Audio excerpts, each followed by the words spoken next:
Hi. So మనసు, ఓపిక, so ఇవి రెండు ఒకదానికొకటి లింక్ ఉంటాయని నేను అనుకుంటా. ఎందుకంటే మన మనసు అనేది ఒక దగ్గర ఆగిపోదు. అంటే ఒకటి సాధించిన తర్వాత అక్కడితోటి దాన్ని ఎండ్ చేయకుండా, అంటే ఒక తృప్తి అనేది లేకుండా ఇంకేదో చేయాలని ఆ తాపత్రయం ఏదైతే ఉంటుందో దానికి ఓపిక కూడా లింక్ అయి ఉంటుంది అని అనుకుంటాను. ఎందుకంటే ఓపిక అనేది ఉంటే అంటే ఏదైనా ఒక సక్సెస్ కానీ ఏదైనా మనకు రావాల్సింది వస్తుంది మెల్లగా. సో దాని గురించి మనము ఎక్కువ తాపత్రయపడి, అంటే ఎక్కువ ఏదో స్ట్రగుల్ చేసి లేని రిస్క్ తెచ్చుకొని చేయాల్సిన అవసరం లేదు. అది రైట్ టైంలో రావాలి అని అనుకున్నప్పుడు ఖచ్చితంగా మనం ఒక చిన్న ప్రయత్నం చేసినా కూడా అది మనకు వచ్చేస్తుంది అనమాట. సో మరి అంతవరకు మనకు ఓపికగా ఉండాలంటేనే ఓపిక ఉండాలి.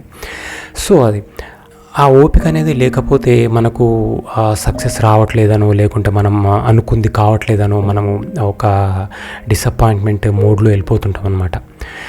అట్లా కాకుండా పేషెన్స్ తోటి వస్తుంది. నాట్ ఏ బిగ్ డీల్ అది. మనము చేసే ప్రయత్నం చేద్దాం, definitely it will strike our way అని అనుకున్నప్పుడు ఆ ఓపికే మన మనసుకు ఒక కంఫర్ట్, ఒక రిలీఫ్ ఇస్తుంది అనమాట. దాని ద్వారా మనం ఏం చేస్తామంటే ఆ ఓపిక, మనసు రెండు కూడా సింక్ అయిపోయి మనకు ఒక పీస్ఫుల్నెస్ అనేది వచ్చేస్తుంది. అంతేగాని సక్సెస్ అనేది వచ్చిన తర్వాత కూడా మనకు తృప్తి లేకుండా నెక్స్ట్ దాని మీద, అంటే నెక్స్ట్ ఒక లెవెల్ ఏదైతే ఉందో దాన్ని మళ్ళీ వెళ్ళాలి అని మనము ఉరుకుతున్నప్పుడు, అప్పుడు ఓపిక లేకపోతే పీస్ ఆఫ్ మైండ్ ఉండదు. అప్పుడు కూడా ఎంతసేపు పరుగు ఎటు పరిగెత్తుతున్నాం అనేది కాదు, అసలు ఎందుకు పరిగెత్తుతున్నాం, మనం దేనికోసం, what is the necessity and need అనేది తెలుసుకోవాలి. అంటే తెలుసుకోవాలని అనట్లేను, బట్ తెలుసుకుంటే that will be a good thing. And so దేనికైనా ఒక ఎండ్ పాయింట్ ఉండాలి అని నేను అనుకుంటా. అది ఒక సక్సెస్ కావచ్చు, లేకుంటే సక్సెస్ కోసము పరిగెత్తే ఒక రేస్ కావచ్చు.